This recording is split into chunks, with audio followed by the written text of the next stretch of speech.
नमस्कार दोस्तों, मैं M K Yadav life and business guru आप सभी का अपना यूट्यूब चैनल देसी में हार्दिक स्वागत करता हूं। दोस्तों, पिछले कई दिनों से देश के विभिन्न राज्यों से मेरे पास कॉल आ रहे हैं कि सर ये देसी आंदोलन क्या है, इसके बारे में बताइए। क्योंकि मैं ज़्यादा से ज़्यादा वीडियो देसी आंदोलन पे बना रहा हूं और सोशल मीडिया के माध्यम से आप लोगों के समक्ष मैं भेज भी रहा हूं। इसके अलावा सोशल मीडिया के भी माध्यम से कई लोग हमसे पूछते रहते हैं कि सर आप देसी आंदोलन पे काम कर रहे हैं, देसी आंदोलन आखिर क्या है, इसकी क्या आवश्यकता है, इसके बारे में आप बताएं। तो आप लोगों की जानकारी के लिए मैं यह वीडियो आप लोगों के लिए लेकर के आया हूं और आपसे मैं रिक्वेस्ट करता हूं कि आप शुरू से अंत तक इस वीडियो को देखें, तभी आप समझ पाएंगे कि देसी आंदोलन क्या है, इसकी क्या आवश्यकता है और क्यों देसी आंदोलन होना चाहिए। दरअसल आंदोलन या क्रांति का अर्थ विकास होता है और विकास हर लोगों का होना चाहिए, राज्य का होना चाहिए, देश का होना चाहिए। लेकिन अगर देश में कुछ लोग स्वयं के फायदे के लिए अगर देश की विकास को अवरुद्ध कर दे, विकास की मार्ग को रोक दे, तो क्रांति का आगाज होता है और आंदोलन का आगाज होता है।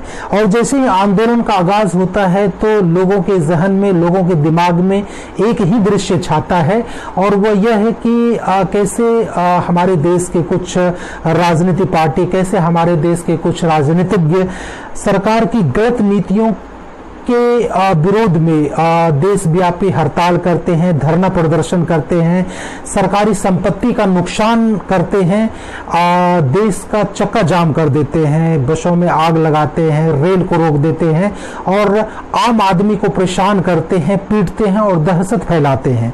तो दरअसल क्रांति ये नहीं है और देसी क्रांति तो बिल्कुल ऐसा नहीं है। दरअसल आज जो हम अपनी देश की स्थिति और परिस्थिति से गुजर रहे हैं और जैसा कि देश की स्थिति और परिस्थिति से वाकिफ हैं कि आप देखते हैं कि देश में आज आंदोलन की आवश्यकता है, देश में क्रांति की आवश्यकता है। क्यों आवश्यकता है? क्योंकि आप हरित क्रांति और श्वेत क्रांति के बारे में आप लोगों ने अवश्य सुना होगा। हरित क्रांति क्या है, श्वेत क्रांति क्या है, ये मैं आपको बताता हूँ। एक्चुअली हमारे देश में 1957 से लेकर 1966 तक घोर अकाल पड़ा था। इस अकाल में खाने के लाले पड़ गए थे क्योंकि कृषि का उत्पादन हो नहीं पाया, अनाज उत्पन्न हो नहीं पाए। तो उस समय लोगों ने, हमारे देश के गरीब मजदूर, किसान, नौजवान ने संकल्प लिया और इसमें सरकार का भी सहयोग रहा और ये संकल्प ये था कि हरित क्रांति के माध्यम से हम अनाज का उत्पादन करें। तो संकल्प लेकर हमारे देश के मजदूर, किसान, नौजवान ने लगभग 5 वर्ष तक जमकर करके खेती किया और जमकर अनाज का खदान का उत्पादन किया और देश में अनाज की ढेर लग गई। इसके बाद 1970 में श्वेत क्रांति यानी कि दूध क्रांति का आगाज हुआ। उस समय हमारे देश में दूध की कमी थी, तो उसी ढंग से हमारे देश के गरीब मजदूर, किसान, नौजवान ने मिलकर श्वेत क्रांति का आगाज किया और इस श्वेत क्रांति के माध्यम से देश में दूध की गंगा बहा दी। पशुपालन हुआ, लोग भैंस पाले, लोग गौ पालन किया, बकरी पालन किया और इस ढंग से पशुपालन के माध्यम से देश में दूध की गंगा बहा दी। तो ये था श्वेत क्रांति और हरित क्रांति। अब देसी क्रांति क्या है? दरअसल हमारे देश में आज जो भी कृषि उत्पाद है, पशुपालन और डेयरी का जो भी उत्पाद है, जो भी आप खा रहे हैं, वो मिलावटी है, वो शुद्ध नहीं है। जो भी कृषि उत्पाद होता है वो केमिकल फर्टिलाइजर्स, यूरिया और उसमें डीएपी डाला जाता है, केमिकल जो है कीटनाशक का प्रयोग किया जाता है और उससे भी जो अनाज उत्पन्न होते हैं, उससे फल फूल साग सब्जी जो भी उत्पन्न होते हैं वो जहरीले उत्पन्न होते हैं और जहरीले अनाज और फल फूल का सेवन कर लोगों की सेहत बिगड़ती है, लोगों का इम्यूनिटी लेवल बहुत ही कम हो जाता है, लोगों की आयु कम हो जाती है। जैसे आज देश में मिलावटी दूध उत्पन्न किए जाते हैं, केमिकल वाले दूध उत्पन्न किए जाते हैं, घी सही नहीं है, दही सही नहीं है। इनके अलावे जो हमारे देश के उद्योगपति हैं, अपने फायदे के लिए जो है अनाज को, देश में जो भी खदानी का उत्पादन होता है उसकी प्लास्टिक पैकेजिंग कर, जैसे दूध की पैकेजिंग प्लास्टिक में की जाती है, घी और दही की पैकेजिंग प्लास्टिक में की जाती है। प्लास्टिक खुद जहरीला है और प्लास्टिक जो है कैंसर का कारक है। तो एक तरह से ये उद्योगपति जो है कैंसर फैलाने का काम करते हैं।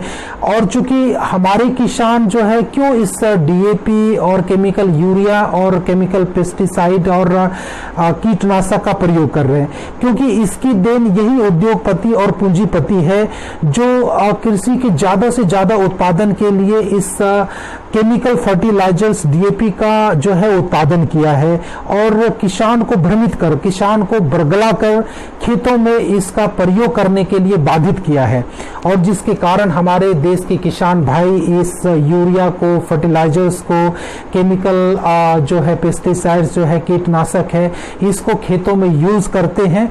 और यहाँ तक कि जो बीज जो है खेती के लिए प्रयोग किया जाता है वो हाइब्रिड बीज होता है, देसी बीज नहीं होता है। तो ऐसे में जो भी कृषि उत्पाद हैं, जो भी पशुपालन और डेयरी के उत्पाद हैं, जैसे हनी है, जैसे दूध, दही, घी, मक्खन है, और जैसे फल फूल साग सब्जी है, वो कुछ भी सही नहीं है। सारे केमिकल से उत्पादित हैं और ऐसे भोजन करने से लोगों की स्वास्थ्य बिगड़ रहे हैं, लोगों की आयु कम हो रही है और रोग प्रतिरोधक क्षमता कम हो रहा है। और आप देखते हैं कि कैसे कोरोना के फैल जाने से हमारे देश में लोग किस तरह से मर रहे हैं। ऐसा नहीं है कि कोरोना एक नई बीमारी है, ये पुरानी बीमारी है। कोरोना पहले भी था। कोरोना वायरस आप मैट्रिक की जो बायोलॉजी की बुक है उसमें भी आप पढ़ सकते हैं कि कैसे कोरोना वायरस उसमें दर्शाया गया है। और इसके जो है फैमिली होते हैं, 10 मेंबर्स हैं। लेकिन उस समय कोरोना से मौत ज्यादा इसलिए नहीं होता था कि लोगों की रोग प्रतिरोधक क्षमता बहुत ज्यादा हुआ करता था, लोगों की आयु ज्यादा हुआ करता था। और आयु ज्यादा होने का सिर्फ एक ही कारण था कि पहले खेती और पशुपालन जो है प्राकृतिक ढंग से खेती की जाती थी।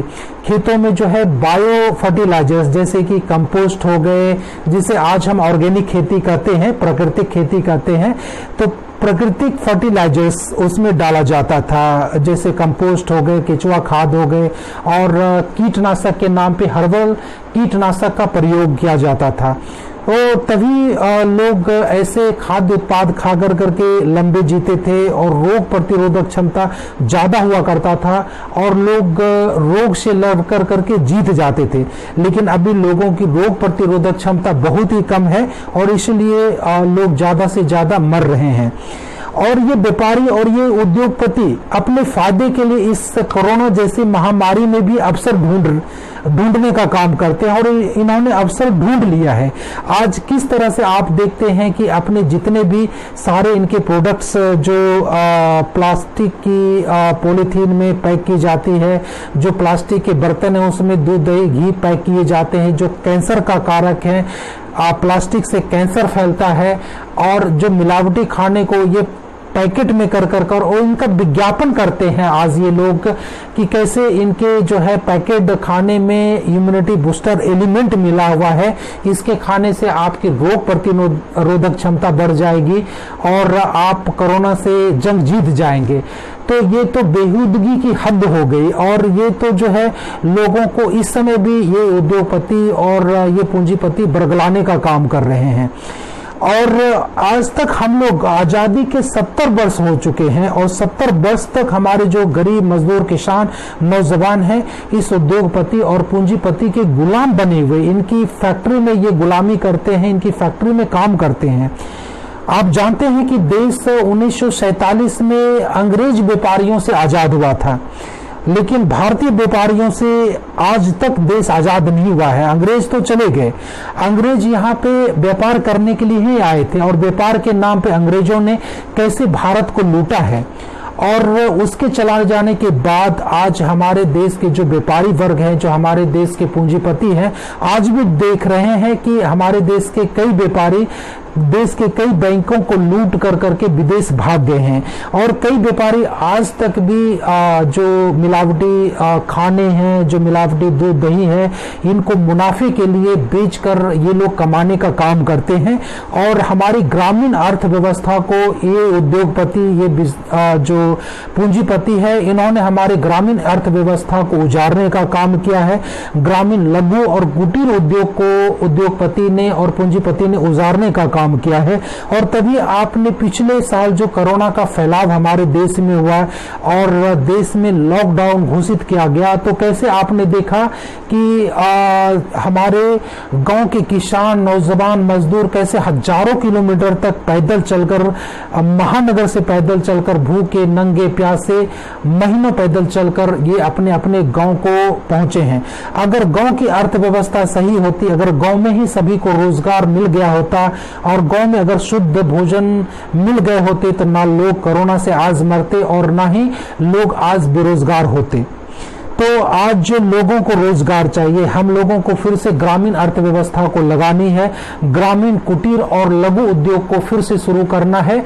तो हमें इस पूंजीपतियों की गुलामी से, उन उद्योगपतियों की गुलामी से मुक्त होना पड़ेगा और हम देसी आंदोलन के माध्यम से ही, देसी क्रांति के माध्यम से ही इन पूंजीपतियों की गुलामी से हम मुक्त हो सकते हैं और संपूर्ण भारतवासी को हम लोग लंबी आयु दे सकते हैं और इनकी इम्यूनिटी लेवल को भी बढ़ा सकते हैं। तो देसी आंदोलन की इसलिए आवश्यकता है। देसी आंदोलन के माध्यम से ग्रामीण कुटीर और लघु उद्योग को बसाया जाएगा, ग्रामीण अर्थव्यवस्था को फिर से सुदृढ़ और मजबूत किया जाएगा और ग्रामीण अर्थव्यवस्था की सुधर जाने से गांव में हमारे जो मजदूर, किसान, नौजवान है, सभी को रोजगार मिलेगा और सभी को रोजगार के साथ साथ अच्छे जो है भोजन की भी व्यवस्था होगी। लोग पूंजीपतियों की गुलामी करने के लिए शहर नहीं जाएंगे।